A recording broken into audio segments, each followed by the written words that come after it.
Biz qayerlargadir keldik. Lekin qayerga kelganimizni o'zimiz ham bilmayapmiz. Cho'l, biyobon, hech qanday ovul yo'q. Issiq, dim.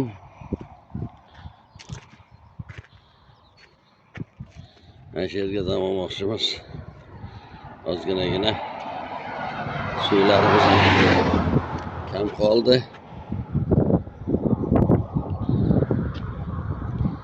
Mana bechora bu akam yotishini qarang.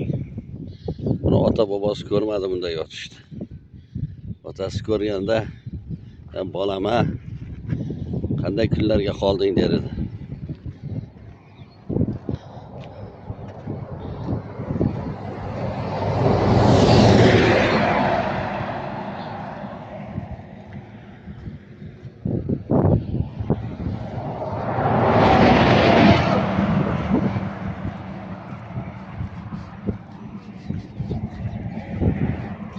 Aka qalay aka?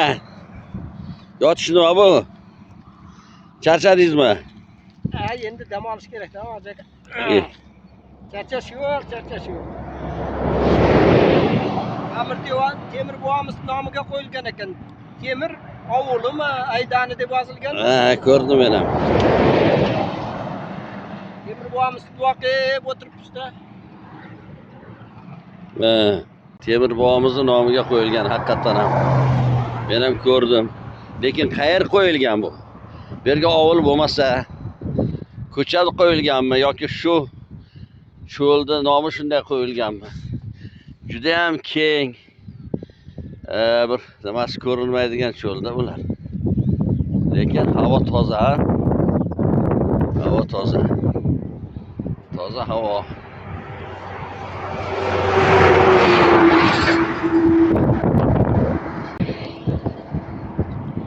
Mayli uxlang aka.